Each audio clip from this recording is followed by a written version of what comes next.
Hi friends, welcome to my channel A to Z Anu make smart. ఈరోజు కార్తీక పురాణం గురించి చెప్పుకుందాం. కార్తీక మాసం అంటే ఏంటో ముందు తెలుసుకుందాం. కార్తీక మాసం అన్ని మాసముల కల్లో అతి పవిత్రమైన మాసంగా హిందువులు భావిస్తారు.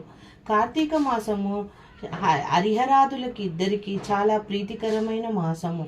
ఈ కార్తీకం అనే పేరు ఎలా వచ్చిందంటే, ఏ మాసంలో పౌర్ణమి రోజు చంద్రుడు ఏ నక్షత్రంలో ఉంటే ఆ పేరుతో మాసం వస్తుంది. అంటే ఈ యొక్క కార్తీక మాసంలో చంద్రుడు పౌర్ణమి రోజు కృత్తికా నక్షత్రంలో ఉంటాడు కాబట్టి దీనినే కార్తీక మాసం అనే పేరు వచ్చింది. ఇది ఒక అగ్నితత్వం కలిగిన నక్షత్రం కావున దీపాలు వెలిగించటము ఈ కార్తీక మాసములో అత్యంత శ్రేష్టదాయకమైనదనియు, ఒక్క చిన్న దీపం వెలిగిస్తే కొండంత పాపం కూడా భస్మీపటనం చేయగలే శక్తి కార్తీక మాసంలో దీపారాధనకు ఉంది. కావున ఈరోజు 1వ అధ్యాయం చెప్పబోతున్నాను. వశిష్ఠ మహాముని జనక మహారాజుకు కార్తీక మాసం యొక్క విశిష్టతను తెలుపుట. శ్రీకరమగు భారతదేశమున గల నైమిషారణ్యమున జ్ఞాన సంపన్నులైనట్టి మహర్షులకు నిలయం. పళ్ళు, కాయలు, పూలతో చెలవందు వృక్షాల చెట్లు, లతలు, వాటిపై చిలుకలు, గోరువంకలు, చక్రవాక్రములు, హంసలు, మయూరాలతో ఎంతో ఆహ్లాదాన్ని కలిగిస్తుంటాయి. ఇందుకు తగ్గట్టు పశుపక్షాది మృగాలు తమ తమ సహజ వైరాన్ని వీడనాడి అన్యోన్యంగా తిరుగుతూ ఆశ్రమాన్ని ఎంతో రమణీయంగా రాణింపజేస్తున్నాయి. యజ్ఞ యాగాది కర్తువులతో, పురాణ ఇతిహాస ప్రవచనాలతో, వేదాంగ మీమాంసాది చర్చలతో భూలోక స్వర్గధామంగా ప్రకాశిస్తుంది. అటువంటి మహోన్నత ఋషివాటికలో సూత మహర్షి సుప్రసిద్ధుడగు వేద్యాంగ విజ్ఞాన సంపన్నుడు, పురాణ ఇతిహాస చరిత్రలను క్షుణ్ణంగా తెలిసిన విజ్ఞాని, భూతభవిష్యత్ వర్తమానాలను గుర్తెరిగినవాడు, మధురబంజుల వచనో సామర్థ్యము సమస్తము స్థవిస్తారంగా చెప్పగలిగే మేధావి, సాక్షాత్తు భగవత్ స్వరూపుడైన ఈ మహనీయుని కారణంగా నైమిషారణ్యమున సకల విజ్ఞాన క్షేత్రమై మానవ ధర్మాన్ని ప్రబోధదాయకంగా ప్రకాశిస్తుంది. ఒకానొక దినమున నైమిషారణ్య గల ఋషులందరూ సూత మహామునిని ఆశ్రమానికి వచ్చారు. వారందరినీ కూర్చుండజేసి అందరూ ఒకటే వచ్చిన కారణాన్ని చెప్పగలమని సిందని అడిగాడు సూత మహర్షి. అంతశౌనికుడు సూతునికి నమస్కరించి, మహర్షి, మీ వలన మేమెల్లరము సమస్త వేద విజ్ఞానంతో, కర్మ ధర్మ ఆచరణలతో, యజ్ఞ యాగాది జపతపములతో వర్ధిల్లుతున్నాము. మీ వల్ల కార్తీక మాస మహత్యమును వినగోరి మీ వద్దకు వచ్చినారము. హరిహరాలకు ప్రీతికరమైన కార్తీక మాసము 30 రోజులు పరిపూర్ణ పర్వదినాల మాసమనియు, స్నాన జప తప దానాలకు అపారమైన ఫలసిద్ధి కలుగుతుందని విన్నాము. అంతటి విశిష్ట గల కార్తీక మాస వైనము యావత్తును వివరంగా విశేషాలతో వివరించి మమ్ము కృతజ్ఞుని చేయవలసిందని వివరించాడు శౌనికుడు. ఓ మునిజన శ్రేష్ఠులారా, మీ అభిమతము ఆమోదదాయకమైంది. మీరు కోనుకున్నట్లుగానే కార్తీక మాసం అత్యంత పుణ్యప్రదమైన మాసము. ఇది హరిహరాదులకే కాక సమస్త దేవతలకు ప్రీతిదాయకమైన మాసము. ప్రతి నెలలోనూ ఏదో ఒక పర్వదినము, కానీ ఈ కార్తీక మాసం పర్వదినాలయము. అంటే ప్రతిరోజు ఒక పర్వదినమే. ధర్మాచరణములకు నియమ నిష్టకులకైన ఈ కార్తీక మాసం మహత్యము విన్నవారికి పుణ్యగతులు కలగజేయు పవిత్రమైన మాసము. కర్మసాక్షి అయిన సూర్యభగవానుడు తులారాశి ఉన్న ఈ కార్తీక మాసంలో చేసే పూజలు, వ్రతాలు, దాన ధర్మాలు, దీపారాధనలు, నిహారాలు, పుణ్యాశ్రవణము జన్మజన్మల పాపాలను హరింపజేసే పుణ్యగతులను సమకూర్చగలిగే శక్తి ఉన్నాయి. అభీష్ట సిద్ధి కలిగి జీవితం సుఖమయంగా సాగుతుంది. ఇహపరలందు ఉత్తములై వర్ధిల్లుతారు. మానవ శ్రేయోభాషులై తరించుచు మీకు పురాణాన్ని చెప్పడం వల్ల నేను ఉత్తమ గతిని పొందగలుగుతాను. మున్లారా, స్కంద పురాణంలో చెప్పబడింది. ఈ కార్తీక పురాణమును ఆదిలో పరమేశ్వరుడు పార్వతికి, శ్రీమన్నారాయణుడు లక్ష్మీదేవికి, చతుర్ముఖుడు నారదుడికి, నారదుడు జనక మహారాజు వశిష్ఠునికి చెప్పడం జరిగింది.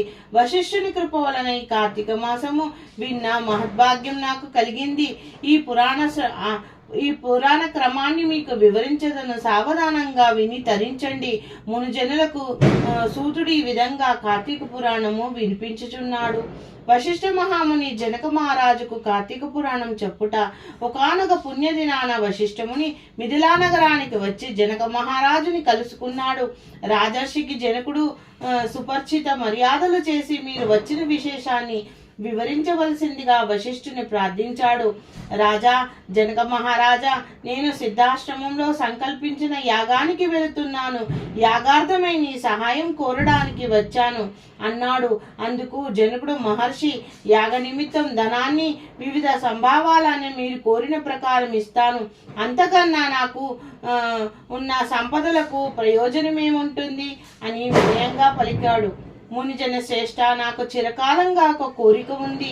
ధర్మార్థ కామ మోక్ష ప్రదాయకము సర్వ పాపహరమైన కార్తీక మాస మహత్యాన్ని వినగోరుతున్నాను. నాయందు అనుగ్రహం ఉంచి కార్తీక పురాణాన్ని వినిపించి నన్ను కృతజ్ఞుణ్ణి చేయవలసిందని వశిష్ఠముని ప్రార్థించాడు. విశ్వశ్రేయస్సు భక్తి కలిగిన వారికి ఇటువంటి కోరికలు కలగడం సహజము. కార్తీక మాసం 30 రోజులు పుణ్యప్రదమైన రోజులు. ఈ మాసంలో చేయు జప తప స్నాన దాన వ్రతాదులు అనంతమైన ఫలితాన్ని కలుగజేస్తాయి. స్కంద పురాణంలోను పద్మ పురాణంలోను ఈ కార్తీక మాసం గొప్పతనం గురించి, ఆచరించవలసిన విధి విధానాల గురించి చెప్పబడింది. ఈ కార్తీక మాసము సూర్యోదయం వేళ స్నానం చేయడం పుణ్యప్రదం. పరమ పావనమగు గంగాదేవి గంగానది నది తాలూకా కాలువలు, చెరువులు, జలాల అన్నిటిలోనూ అంతర్లీనమై ఉంటుంది.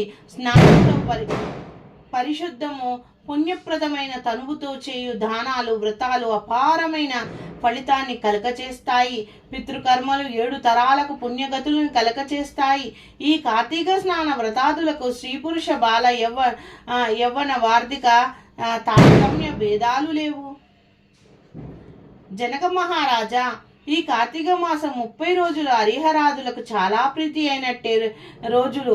మాసాధిపతి అయిన దామోదరుని పూజ, ఈ మాసమును పట్ల ప్రీతి గల కేదారేశ్వరుని వ్రతము ఈ నెలలో చేయడం వల్ల హరిహరుల కృపను అపారంగా కలగచేస్తాయి. సమస్త జలాలలోని అంతర్లీనమై ఉన్న గంగాదేవి కృపకు పాత్రులు కాగలట్లు సూర్యోదయం పూర్వమే స్నానం చేయడం ముక్తిప్రదం. దాన ధర్మాలు, సంధ్యావందనాదులు, తర్పణాలు, దీపారాధనలు, దీపదానాలు, వనభోజనాలు, సమారాధనలు, సోమవార వ్రతాలు, కార్తీక పౌర్ణమి నోము యావత్తు పుణ్యప్రాప్తిని కలుగచేయడమే కాక శరీరానికి తేజస్కు, శక్తిని, మేధస్సును, మనసుకు స్థిమితత్వాన్ని, సంపత్తిని కలుగచేస్తాయి. జీవితానికి ఆయురారోగ్య వినయ విజ్ఞాన విజయాలు కలుగజేస్తాయి. ముక్తిని, మోక్షాన్ని ప్రసాదిస్తుంది ఈ కార్తీక మాసం.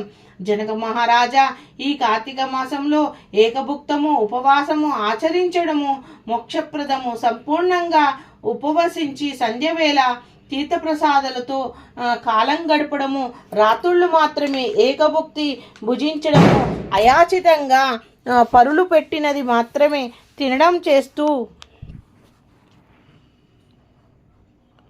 నిత్యము జపతపాదులను, పురాణ పఠన, దీపారాధన, క్షేత్రదర్శనం భక్తితో నిర్వహించడం ఆయురారోగ్యదాయకం, మోక్షకారకం. ఈ దీక్షతో కార్తీక మాస సోమవార వ్రతం చేస్తే ఫలితం కలుగుతుంది. 1వ అధ్యాయం సమాప్తం. దామోదర అర్పణమస్తు. Hi friends, welcome to my channel.